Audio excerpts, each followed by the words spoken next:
everybody, and welcome to the weekly scopes from the 25th to the 31st of May. Hi everybody, and welcome to this week's weekly scopes. If you've heard this before, you can skip, but this is just the intro on how I formulate these astrology weekly readings. I use astrology and my intuition to give you advice how you can practically use the knowledge of the stars and the planets and apply them to your life. So my weekly scopes are all based on GMT time and on Vedic Constellational Astrology. So now I'm just going to explain what Vedic Constellational Astrology is and how it differs from Western astrology. So the precession of the equinox is sort of like something that happens in astronomy and astrology, where the Earth's axis undergoes a slow circular motion over 26,000 years, and basically this means that this motion causes a shift in the position of the equinoxes, and also the calculation Vedic and Western astrologies use. So around 2,000 years ago, the tropical and sidereal Vedic astrology signs of astrology were aligned in the same position. So if the sun was in Scorpio in Vedic astrology, it was also in the constellation of Scorpio in Western astrology. But because of the precession of the equinoxes, this has caused a gradual westward sort of like drift of the tropical Western signs. So basically these signs and the Western signs shift 1 degree with every 72 years. So as a result of this ongoing shift, when Western astrology says the sun is in the constellation of Pisces, it's typically in the constellation of Aquarius. Still, this is because the degree, orb and the date for Western and Vedic astrology are 24 degrees, 24 days apart. So in Western astrology, the sun enters the constellation of Pisces around the 19th of February each year, but actually the sun doesn't arrive into the constellation of Pisces until the 13th to the 15th of March each year. And Vedic astrology takes this into account because it's based on the fixed star positions, and Vedic astrologers use sidereal calculations. So as a result, Vedic astrology takes into account the actual positions of the constellations in the sky at any given time, and also considers the precession of the equinox, adjusting for the shift in the position of the equinoxes over time. But in terms of Western astrology follows the tropical zodiac, which is based on the seasons rather than fixed star positions. Western astrologers also do not directly account for the precession of the equinox in their calculations as well, so this results in slightly different calculations and interpretations that are given whether we're using Western astrology or Vedic astrology. So yeah, as I said, Western astrology uses specific dates, so every year, regardless of where the sun actually is at the sky, the sun moves into Pisces around the 19th of February.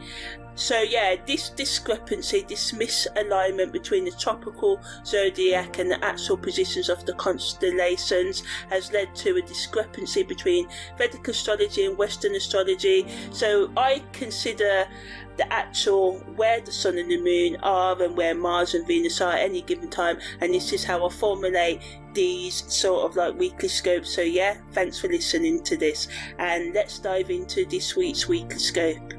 Okay, so now I'm just going to explain what parallels and contra parallels are in astrology, because I use them in my chart interpretation. So declination in astrology is the measure of how far a celestial body is, such as the sun, whether it's either north or south of the celestial equator. And the celestial equator is an imaginary line in the sky above the Earth's equator, which us astrologers use in our interpretation. So parallels happen when two planets are on the same declination, either both planets are on the north side side, or either both planets are on the south side, and this alignment increases the influence of the involved planets. So it's similar to a conjunction aspect, as it amplifies their energy, making the effects of the planets more pronounced. Contraparallels, on the other hand, happen when two planets are on the same declination, but one is in the north and one is in the south.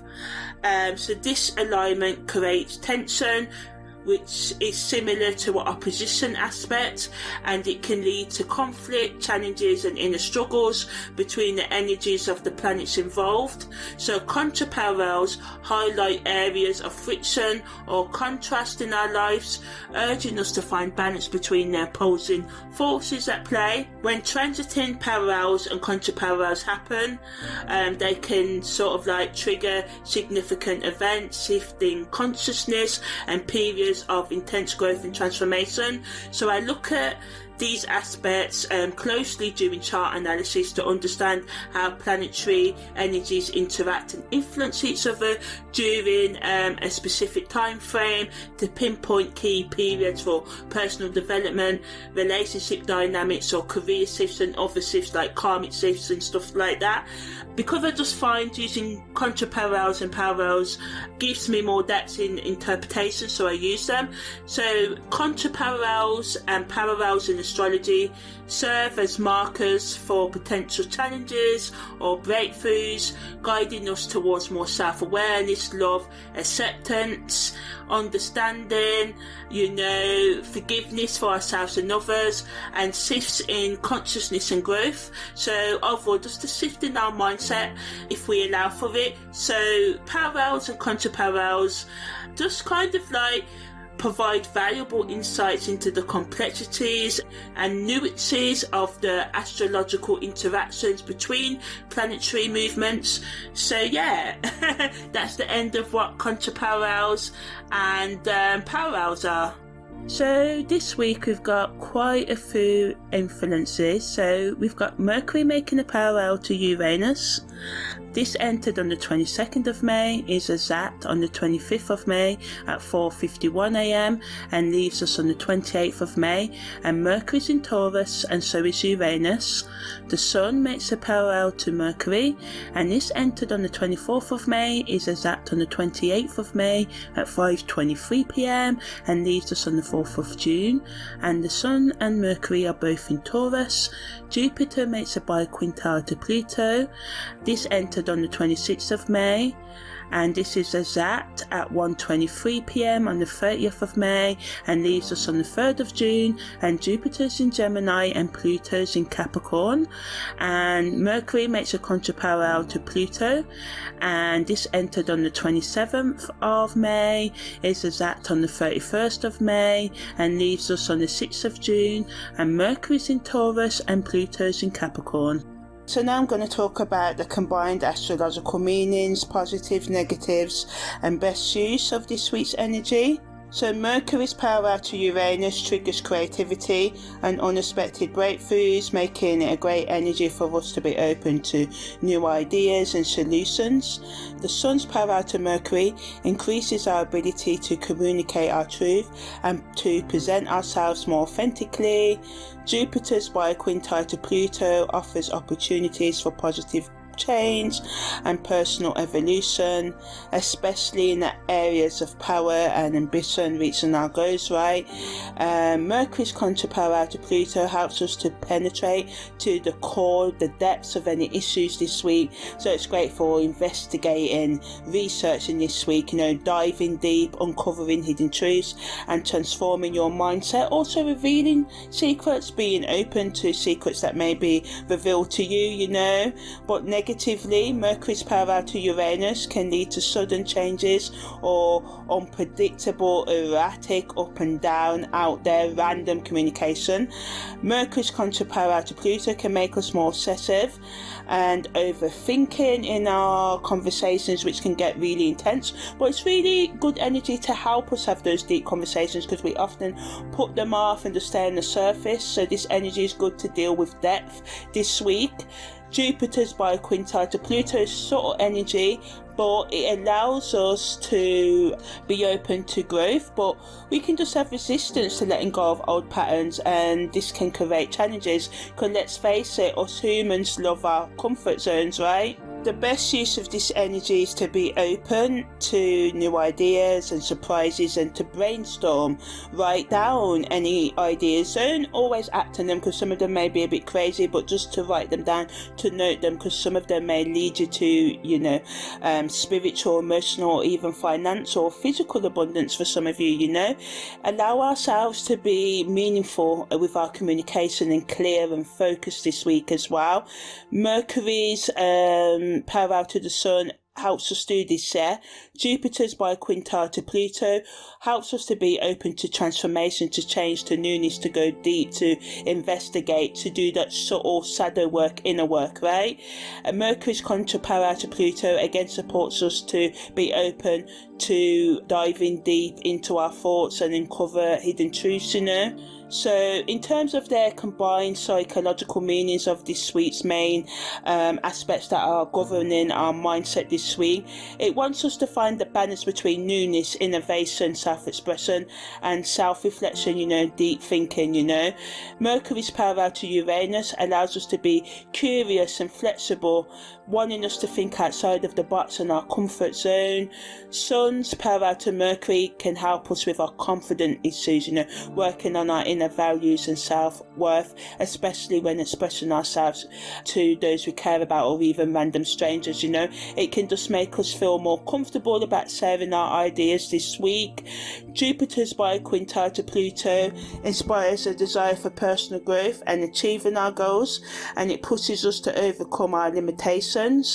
And Mercury's contra parallel to Pluto allows us to explore our inner world and uncover subconscious thoughts and desires that we need to express or may be holding us back, in terms of toxic thinking and stuff. But overall, all these aspects wants us to be open to change, communicate authentically, and to really go deep into ourselves and our relationships so we can have more self-awareness, acceptance, love and management, right? In terms of the combined karmic, spiritual and esoteric meanings, it wants us to evolve, supports us to align with our highest potential and purpose. Mercury's parallel to Uranus symbolises the karmic awakening, that it's pushing us to break free from old patterns and be open to new ways of thinking. The Sun's parallel to Mercury helps us to express our truth in a way that resonates deeply with others while respecting their boundaries and our own boundaries, right? And Jupiter's biquintile to Pluto, nice sort of energy, but it's a spiritual inward call to transform and renew and let go of past karma, toxic thoughts and be open to our true power. Mercury's contra parallel to Pluto allows us, as I said, to do that shadow work, that inner healing, to confront and heal our deep wounds, and this can make way for spiritual growth. Ultimately, it supports us with having spiritual awakenings, soulful expressions and karmic release, letting go of the things that are stopping us from aligning with our higher purpose, and it allows us to be open to the transformative power of the universe, our higher self and change, right? Helping us to get outside of our comfort zones. Esoterically, these transits symbolise the integration of the higher mind, which is represented by Uranus energy in astrology, with the physical mind, which is represented by Mercury, and the alignment of our ego, which is represented by the Sun, and allowing these to align with our intellect, which is represented by Mercury also, and the transformation of the soul. Pluto energy allows us to transform those deep-seated wounds, and to get real about our desires. We may have kinks that we deny, and because we've been brought up a lot of culture to hide our sexual desires and other things like that, we should only say this or that, but this energy wants us to embrace the things we repress and hide away, if only to ourselves, and to awaken to our true desires and our true nature, to communicate and express our truths this week, and to step into our psychological, spiritual and intellectual power for some of you. So this energy is a powerful energy to work on our growth this week and to break free from the limitations that stop stop us with aligning with our divine, our higher purpose, So content creators can share groundbreaking ideas and new solutions and unconventional approaches to solving the problems in our life, solving the problem of us being ashamed of our sexual and other desires, allowing us to, be open to new ideas, exploring topics like AI, that's a big one, and technology advancements, and how we can kind of balance technology and AI, because a lot of fear mongering, but the way that I see it, we have to just find a way to use technology, social media and AI and all of that in a balanced way that uplifts all of humanity, right, rather than just providing solutions for the few, So this energy allows us to align with Uranus's forward thinking energy, if we, talking about how we can be open to technology, creating content and focusing on how we can, use AI and technology to find our unique voice, express our unique ideas, and, share tips on how we can become more effective in our communication, public speaking, and how we can get our ideas across more clearly, and content that helps the audience express themselves authentically, whether it's through fashion, art, or personal branding. Jupiter's biquintile to Pluto, with that energy, you can talk about how we can overcome challenges on our spiritual growth and development, and how we can just be more open to taking lead in our life, becoming more empowered, and how we can deal with power struggles in relationships and power struggles within ourselves, because sometimes it's the things within ourselves, our different personality traits, needs and desires that are conflict, that means we suppress some desires and express others, and this can lead to imbalance. So talking about how we can bring more balance into our life, how we can be open to the unknown more, embrace a higher power, embrace a higher self, and just talking about subjects such as true crime, conspiracy theories and esoteric knowledge as well, bringing some wit and light-heartedness or some critical thinking to those subjects, talking about, philosophy and psychology and existential questions, and just create content that encourages your audience to confront and heal from their past wounds, share investigative journalist pieces as well, do deep analysis into, how we can work with our inner shadow, how we can do that shadow work, how we can deal with our childhood trauma and other trauma, how we can get over heartbreak, how we can be more forward in our thinking and with our ideas, and be more confident in expressing our ideas even if others don't agree, while respecting their rights to disagree, and how we can just be open to our true self while exploring other ways to transform and grow, and how we can just be more empowered and deal with more complex relationships and behaviours, So yeah, that's the main aspects that's influencing us this week, and the content or subjects you can look into or talk about yourself this week and ask yourself about. So now I'm just going to do a day-to-day breakdown of the aspects that are affecting us day-to-day this week, on the 25th of May. So we've got Mercury making a conjunction to Uranus, which is the same as the parallel to Uranus that I talked about earlier, and then the moon enters void of course at 11:06 p.m. So Mercury's conjunction to Uranus allows us to think outside of the box, but it can bring unpredictability. We can also be uneasy with the change and the push out of our comfort zone, but ultimately it triggers creative thinking, unexpected insights, especially in areas like finance, business and material security, because Uranus is in Taurus, so we can have grounded change, right? So be open to flashes of genius and creative solutions to problems, brainstorming and exploring new approaches to our problems, trying new things, progressing in our life, working on technological communication or other innovative projects, but just watch out for the unpredictability, because we can be inflexible because we don't like change, as I said, and this can lead to impatient, or we can just be impatient in a way because we want things to move more quicker for some of us, while some of us may not like how quick some things are moving. So it's finding the balance between moving slow and moving fast, right? We also have to watch how we talk as well, because Uranus energy can make us more abrupt in our thinking as well, so we have to make sure so that we balance our need for quickness or our communication with empathy and respecting other people's boundaries while enforcing our own. The best use of this energy is to be open to new ideas and perspectives. Use this time to think creatively and explore unconventional solutions. Take time to organise and ground your ideas into actionable plans, Say your thoughts more clearly and respectfully, even if they are unconventional, and balance your enthusiasm with empathy to avoid misunderstandings, So yeah, on the 26th of May, Mercury makes a sextile to Saturn. The moon enters Taurus at 9:11 a.m. and Mercury makes a sextile to Neptune at 9:37. So Mercury is in Taurus and Saturn's in Pisces and Neptune's in Pisces as well. So when the moon enters Taurus, it allows us to be more grounded this week. It brings stability, and Mercury's sextile to Saturn and Neptune brings a blend of structure and intuition. So it supports us to be more disciplined and inspired, with our thoughts and communications. So it's good for motivational speaking, for research as well, and just being disciplined with our communication in general. Mercury's sextile with Saturn improves our ability to express our ideas clearly and responsibly, allowing us to have more serious discussions, to plan and commit to our long-term goals. The sextile with Neptune adds a touch of intuition and creativity to our communication, allows us to be more inspired with our ideas and have a deeper understanding of our own and others' emotions. The moon in Taurus helps us stay emotionally stable, allowing us to approach situations with patience and practicality.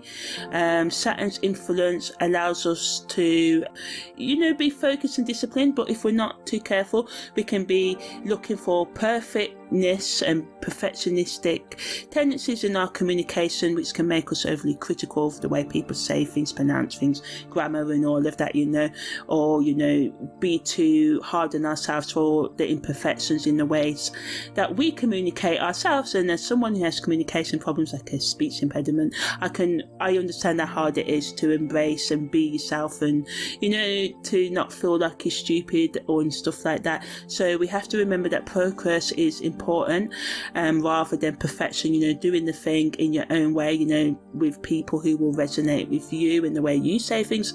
And people will always have something to say, because unfortunately when we have unresolved trauma, we hurt others in a nutshell, and so we have to kind of become more resilient to other people's criticism as well, and also do that side of work to make sure that we accept ourselves, so we don't point out other people's imperfections as a way to hide ourselves away from our own imperfections and to feel better than others, making sure that our esteem comes from within ourselves rather than putting others down.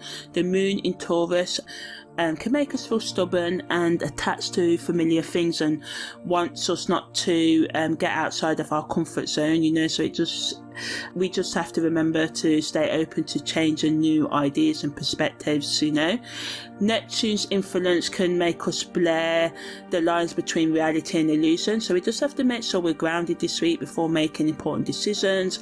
And the best use of today's energies is to build and work within routine and structure, especially in our plans, especially our communication, and this will allow us to speak with clarity and authority, allowing Neptune's influence to guide our thoughts and conversations, and trusting in our inner wisdom. And the moon in Taurus reminds us to stay connected to our physical and emotional needs, and to stay as grounded and centered as possible. And today's energy allows us to merge being practical with being spiritual and emotional, psychological, right, and taking a balanced approach to our thoughts, emotions and actions. So use this energy to communicate with purpose, trust and intuition, and to stay grounded in our decisions. So on the 27th of May there's a super new moon. Mars makes a biquintile to the moon's north node, the sun makes a quintile to the moon's north node, and Mercury makes a trine to Pluto. So if you want to know more about the super new moon, check out the separate audio. Mars is biquintile to the moon's north node, happens when Mars is in Cancer and the moon's north node is in Pisces, and this energy lasts us for 3 days and is exact at 9:59 a.m. The sun's quintile to the moon's north node is exact at 3:57 p.m. and the sun's in Taurus and the moon's north node is in Pisces, and Mercury's trine to Pluto happens when Mercury's in Taurus and Pluto's in Capricorn and is exact at 6:56 p.m. So the super new moon in Taurus allows us to be open to newness and bring structure into our life, right, and be grounded in our intentions. It's a great energy to set intentions around stability, security, and what brings us joy. And if you want to know more about this, check out the separate audio. As I said, Mars makes a quintile to the moon's north node, so this allows us to be more creative and innovative in our thinking and have flashes of brilliance that guide us towards our soul's path. The sun's quintile to the moon's north node brings clarity and purpose and a strong sense of direction, making it easier for us to go after our goals. Mercury's trine to Pluto allows us to dig deep into the depths of our mind and uncover hidden truths and empower ourselves with the deep, profound insights that can come from self-reflection or having meaningful conversations or doing research or diving deep into whatever you need to dig deep into, you know. But Mercury's trine to Pluto brings challenges as well. We can have analysis paralysis, too much overthinking, too much research. So, you know, we have to just try to remember that sometimes we can only get enough information. Sometimes we have to do the thing rather than obsess over the details, you know, and to trust our gut and to take action. And when you're battling with mental health issues, which I struggle from myself now, it can be hard to sometimes trust our gut feelings. So this is why it's important to learn to manage our emotional and psychological and do that shadow and inner work and keep ourselves in balance as much as we can, you know, so we can trust those feelings more. Mars in Cancer can make us more emotionally reactive, so it reminds us to take a breath before responding to situations. The moon's north node in Pisces can make us cling to the past, you know, so it just reminds us to let go of what's holding us back and trust in the universe's plan, you know, using the super new moon in Taurus to focus on what we want to manifest, whether it's financial stability, a new relationship or personal growth, and, you know, just to act with inspiration, feel inspired, you know.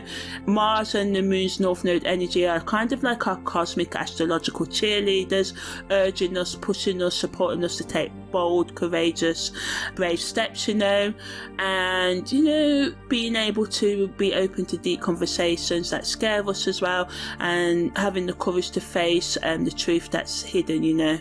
So yeah, embrace secrets, embrace yourself, embrace your repressions, be slow and gentle with yourself while you're doing this as well, yeah. On the 28th of May, the sun makes a quintile to Mars, the moon enters void, of course, at 4:22 a.m, the moon enters Gemini at 9:07 a.m, and the sun's parallel to Mercury is exact at 5:24 p.m, and I talked about this at the beginning of the week, and Mercury's quintile to the moon's north node is exact at 11:58 a.m. Mercury's quintile to the moon's north node is exact at 11:56 p.m. So yeah, the moon in Gemini allows us to be more good with our communication, more curious and open to socializing with others, but we just need to watch out for emotional instability, gossiping, speaking things without getting the facts in, you know, emotional and intellectual restlessness, and, you know, scattering our energy all over the place. So it's a good energy to help us to be mentally stimulated and to engage in activities that develop our intellectual mind and work on intellectual and other scientific projects, technical projects and stuff, you know, and to maintain our connections through healthy dialogue conversations, you know. The sun's quintile to Mars allows us to be inspired and creative and be passionate about our life and determined as well, and helps us with our creativity, but we just need to watch out because it adds to the conflict and power struggles that the Pluto energy brings this week, and it can lead to us being impulsive in our decision making as we, you know, are kind of too emotional. So, you know, we have to be mindful of our own and others' boundaries and to channel this Mars energy productively, you know. Mercury's quintile to the moon's north node allows us to be inspired in our communication and more soulful with our expression and spiritual ideas, but we just need to watch out for overthinking again and getting lost in idealistic thinking, and we just have to remember to stay grounded as much as possible. So overall, today's energy allows us to be more communicative, creative, and express our ideas with clarity, but we just need to watch out for emotional instability and being restless, right? And the best use of this energy is to be thoughtful and aligned with our soul's purpose, to, communicate with purpose and inspiration, while maintaining emotional balance and being thoughtful of other people's needs as well, as well as our own, and making sure we're managing our needs in a, balanced way as well. So on the 29th of May, Mercury makes a semi-square to Venus. Mercury also makes a quintile to Mars. The moon's north node enters Aquarius, and I've done a whole separate audio about that. So Mercury's semi-square to Venus happens when Mercury's in Taurus and Venus is in Pisces, and is exact at 1:15 p.m. Mercury's quintile to Mars is exact at 3:48 p.m. and Mercury's in Taurus and Mars is in Cancer. So positively, when the moon's north node enters Aquarius, it allows us to be more progressive and focused, especially when working in teams and coming up with new ideas as well. It supports us in being open to new ideas and contributing towards community, family, relationship growth, team working growth, But negatively, we can be detached or rebel without clear direction or reason, because we just want to rebel, we just feel like doing it, and this can lead to conflict in our relationships or confusion or isolation, Mercury's semi-square to Venus allows us with our problem solving and the ability to deal with relationship challenges with empathy and understanding, but negatively this can lead to misunderstandings, emotional frustration, or difficulties in expressing our feelings effectively. Mercury's quintile to Mars improves mental clarity and strategic thinking, but it allows us to take decisive action, especially in sensitive or emotional matters, but negatively there can be a risk of impulsive decisions that we can make without considering emotional impacts, and this requires us to be more mindful, So combinedly, these aspects allows us to go after what we want, develop and work on meaningful relationships, and take decisive steps towards reaching our goals, especially the ones that resolve around team and personal growth, right? But we just need to watch out for miscommunication, impulsive actions, and emotional detachment, rebelling without a cause and winding people up, overstepping their boundaries just because we feel like it, or we feel like we're deflecting, right? We don't want no attention on us, so we point out others' flaws, or be disruptive in other people's team working goals and in others people's growth as well. So we just have to watch out for that and just be open to exploring new ideas and supporting others' ideas as well, and have more empathy, and this can lead to more deeper communication and helps us to overcome relationship challenges, as well as maintaining emotional stability and balancing the environment, and staying grounded and mindful of our own and others' emotional and other needs as well, On the 30th of May, the Sun makes a conjunction to Mercury, the Moon enters void of course, the Moon also enters Cancer, the Moon enters its crescent Moon phase as well. Jupiter's biquintile to Pluto is exact at 1:24 p.m. and Mercury's semi-square to Chiron is exact at 10:58 p.m. So Jupiter's biquintile to Pluto I talked about at the beginning of this swing, and the Sun's conjunction to Mercury happens when both the Sun and Mercury are in Taurus, and Mercury's semi-square to Chiron happens when Mercury's in Taurus and Chiron's in Aries. So the Moon in Cancer allows us to be more emotionally sensitive and nurture ourselves and others others, and it gives us the desire to be close and protective of our relationships. And it's a great energy to use for self-care, cooking and connecting with loved ones through games, shared activities. But negatively, it can make us emotionally moody and needy and clingy, especially if our emotional needs are not met, and this can lead to feelings of feeling hurt, so just try and meet your own needs or express what you want from other people in a direct way rather than a passive aggressive way, allowing yourself to be vulnerable in the right ways and being open to other people's needs for vulnerability in the right ways as well. The crescent moon phase allows us to develop and maintain hope and motivation for future goals and set intentions, but negatively it can bring challenges in us being able to maintain the momentum in our projects to keep on doing the daily steps that we need to reach our goals, right? And we may not do well in overcoming the obstacles at the start, so we just need to persist, be gentle with ourselves, rework any plans and rework any routines and be gentle, and remember that we can't sometimes do everything in one day. We can't some days we may be able to do 10 things and the other day we may be able to do one thing. It's about doing the things on each day that we can and paying attention, right, and being gentle with ourselves when we don't live up to our own standards. The sun's conjunction to Mercury helps us to improve communication and express our ideas confidently, so it's good for learning, planning and making decisions and gaining mental clarity. But we just need to once again watch out for the overthinking this brings. We need to prioritize what we need to do, and focus as well. Do you really need to do do you really need to binge watch your favourite TV show, or do you need to work on your goals and your actual work? Mercury semi-square to Chiron wants us to deal with our own wounds and supports us in doing so, and developing and maintaining healing through communication and self-reflection. But it can trigger past hurts and insecurities, and it just requires us to be more empathetic and self-compassionate, and empathetic with others as well. But ultimately, today's aspects allows us to have emotional depth, have mental clarity, and brings opportunities for healing and nurturing relationships and setting those intentions, but we just need to watch out for overthinking, being too emotionally vulnerable, because other people can take advantage, right, and being passive aggressive. We have to watch out for that.